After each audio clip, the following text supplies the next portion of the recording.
Hello বন্ধুরা, creative ক্লাসরুমে তোমাদের সবাইকে স্বাগতম।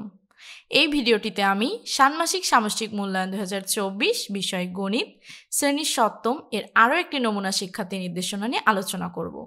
ভিডিওটি না টেনে সম্পূর্ণ দেখো, আশা করি তোমাদের উপকার হবে। এছাড়াও চ্যানেলে আরও অনেক ভিডিও দেওয়া রয়েছে, তোমরা চাইলে সেগুলো দেখে নিতে পারো। এতে তোমাদের প্র্যাকটিস বেশি ভালো হবে এবং পরীক্ষার আগের রাতে আমি চূড়ান্ত নমুনা নির্দেশনা এর ভিডিও নিয়ে আলোচনা করব, তাই সেগুলো পাওয়ার জন্য এখনই চ্যানেলটিকে সাবস্ক্রাইব করে রাখবে এবং বন্ধুদের সাথেও শেয়ার করবে। তাহলে চলো নমুনা নির্দেশনা নিয়ে আলোচনা শুরু করা যাক। প্রথমে রয়েছে একক কাজ 1।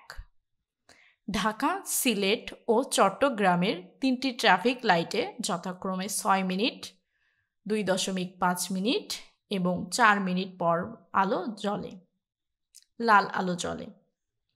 এরপরে রয়েছে দুটি প্রশ্ন। ক নম্বর প্রশ্নে রয়েছে উদ্দীপকের সময়গুলোর 5টি করে গুণিতক লেখো এবং খ নম্বর প্রশ্নে রয়েছে একাধিক পদ্ধতি ব্যবহার করে 3টি স্থানেই সর্বনিম্ন কত সময় পর একসাথে লাল আলো জ্বলবে এবং কোনটি তোমার কাছে অধিক গ্রহণযোগ্য পদ্ধতি তার সপক্ষে যুক্তি উপস্থাপন করো। তাহলে চলো সমাধানগুলো দেখে নেওয়া যাক। কাজ 1 এর সমাধান। কাজ 1 ছিল উদ্দীপকে উল্লেখিত সময় 3টির 5টি করে গুণিতক লেখো। আমরা জানি কোনো সংখ্যার গুণিতক বের করতে হলে সেই সংখ্যাটিতে 1, 2, 3 এর ক্রম অনুসারে গুণ করলে যে সংখ্যাটি পাওয়া যায় সেটি হচ্ছে উক্ত সংখ্যার গুণিতক। তাহলে 6-এর 5টি গুণিতক, 6কে 1, 2, 3 এভাবে ক্রম অনুসারে 5 বার গুণ করলে আমরা যে সংখ্যাগুলো পাই 6, 6 দুগুণে 12, 3 6 18, 4 ছক 24, 5 ছক 30, অর্থাৎ 6-এর 5টি গুণিতক হলো 6, 12, 18, 24, 30। এই একইভাবে 2.5 বা এটাকে আমরা 25/10 হিসেবে লিখতে পারি। এর 5টি গুণিতক হলো 25/10, সাথে 2 গুণ করলে 50/10 এবং কাটাকাটি করলে আসে 5। এরপরে 3 গুণ করলে 75/10, এরপরে আসে 100/10 বা 10 এবং সর্বশেষ 125/10। এরপরে চলে আসি 4-এর 5টি গুণিতক। একইভাবে গুণ করলে আমরা গুণিতকগুলো পাই 4, 8, 12, 16 এবং 20। এরপরে আমরা চলে যাই খ নম্বর প্রশ্নে। একাধিক পদ্ধতি ব্যবহার করে 3টি স্থানেই সর্বনিম্ন কত সময় পর একসাথে লাল আলো জ্বলবে। তাহলে চলো আমরা সমাধানটি দেখে নিই। সর্বনিম্ন যে সময় পর একসাথে লাল আলো জ্বলবে তার মান হচ্ছে 6, 2.5 ও 4 এর লসাগু সাধারণ গুণিতক পদ্ধতি ব্যবহার করে, অর্থাৎ সংখ্যাটিকে 1, 2, 3 ক্রম অনুসারে গুণ করে আমরা যে গুণিতকগুলো পাবো সেগুলো। সাধারণ গুণিতক ব্যবহার করে 6 এর যে গুণিতক সমূহ আমরা পাচ্ছি তা হলো 6, 12, 18, 24, 30, 36, 42, 48, 54, 60, 66 এবং 72। এছাড়াও আরও গুণ করলে আরও সংখ্যা পাওয়া যাবে। আমরা এই পর্যন্তই লিখেছি। এরপরে চলে আসি 2.5-এর গুণিতক সমূহ। এগুলো 1 থেকে শুরু করে 1, 2, 3 এভাবে ক্রম অনুসারে 2.5-এর সাথে গুণ করে পাওয়া সংখ্যাগুলো আমরা লিখেছি। তাহলে কি কি সংখ্যা আমরা এখানে গুণ করে পেয়েছি? 2.5, তার সাথে 2 গুণ করলে 5, তারপরে একইভাবে 3, 4 করে 7.5, 12.5, 15, 17.5, 20, 22.5, 25, 27.5, 30, 32.5, 35, 37.5, 40, 42.5, 45, 47.5 এইভাবে করতে করতে 57.5, 60 এবং 62.5। এরপরে চলে আসি 4-এর গুণিতক সমূহ। একইভাবে বের করলে এখানে আমরা দেখতে পাই 60 সংখ্যাটি কমন পাচ্ছি, অতএব 6, 2.5 এবং 4 এর লঘিষ্ঠ সাধারণ গুণিতক 60, যা নির্ণেয় লসাগু, অর্থাৎ লাল আলো একই সাথে 60 মিনিট পর পর জ্বলবে। এছাড়াও আমরা আরও একটি পদ্ধতি ব্যবহার করে সংখ্যাটি বের করতে পারি, সেটা হলো সমহার ভগ্নাংশে প্রকাশের মাধ্যমে। তাহলে চলো এখানে সমহার ভগ্নাংশে প্রকাশের মাধ্যম হিসেবে আমরা দেখতে পারি 6। 6-এর নিচে যেহেতু কোনো সংখ্যা নেই, তাই লব বা হর আকারে লিখতে হলে আমাদেরকে লিখতে হবে লবে 6 এবং নিচে কোনো সংখ্যা না থাকায় 1 ধরে নিতে হবে, হর 1। এরপর 2.5, এটা আমরা লব ও হর আকারে সহজেই লিখতে পারি 25/10 এবং 4-এর ক্ষেত্রে 4/1। সংখ্যাগুলিকে সমহার বিশিষ্ট ভগ্নাংশে প্রকাশ করে পাই। সমহার বিশিষ্ট ভগ্নাংশে প্রকাশের পর আমরা যেটা পাই সেটা হলো 6-এর 10 দিয়ে উপর নিচে গুণ করতে হবে, তাহলে 60/10, 2.5কে 25/10 এবং 4-এর সাথে গুণ করে বা ভাগ করে পাই 40/10। এখন 60, 25 এবং 40 এর লসাগু, অর্থাৎ এখানে হরগুলো সব একই, সেগুলো 10, তাই আমরা লবগুলোকে নিয়ে লসাগু বের করব। লসাগু বের করে আমরা পাই 60, অর্থাৎ এখানেও আমরা 60 উত্তরটি পেয়েছি।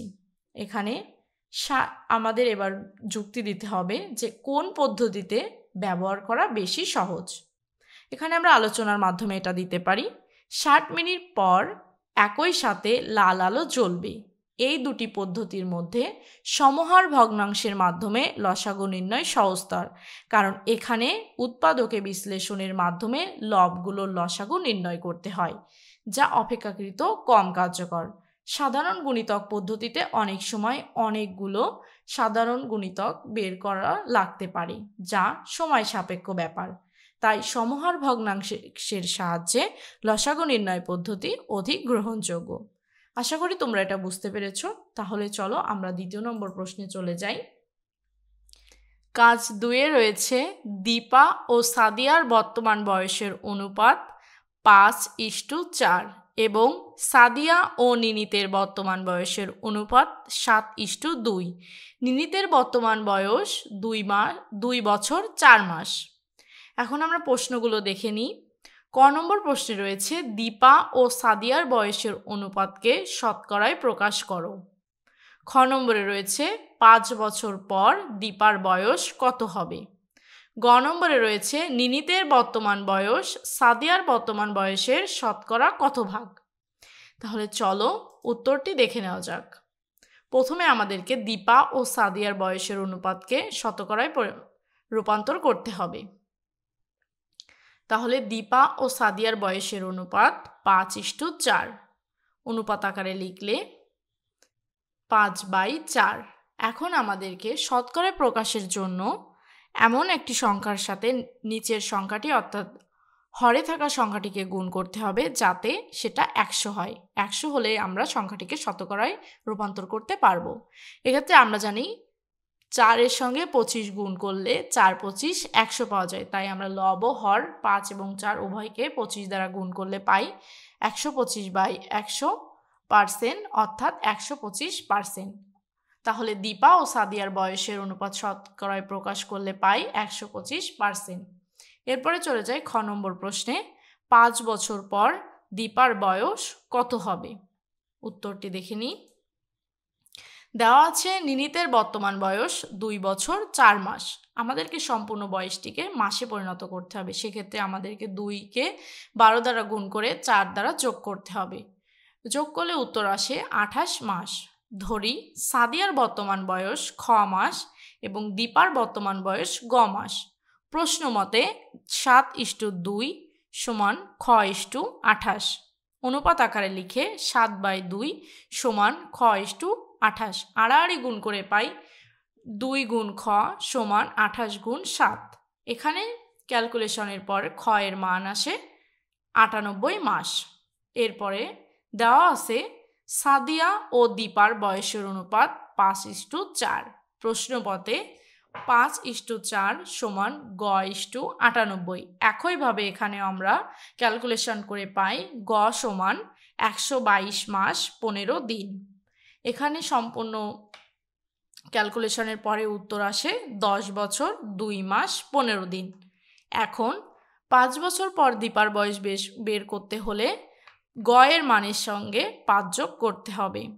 5 যোগ করার পরে আমরা পাই 15 বছর 2 মাস 15 দিন, অর্থাৎ 5 বছর পর দীপার বয়স হবে 15 বছর 2 মাস 15 দিন। এরপরে দেখে আসি গ নম্বর প্রশ্ন। নিনিতের বর্তমান বয়স সাদিয়ার বর্তমান বয়সের শতকরা কত ভাগ? উত্তরটি দেখে নেওয়া যাক। সাদিয়ার বর্তমান বয়স 98 মাস এবং নিনিতের বর্তমান বয়স 28 মাস। নিনিতের বর্তমান বয়স ও সাদিয়ার বর্তমান বয়সের অনুপাত 28/98, কাটাকাটি করে আমরা পাই 2/7। এখন নিনিতের বয়স সাদিয়ার বয়সের শতকরা ভাগ হচ্ছে 2/7 গুণ 100 সমান 200/7%।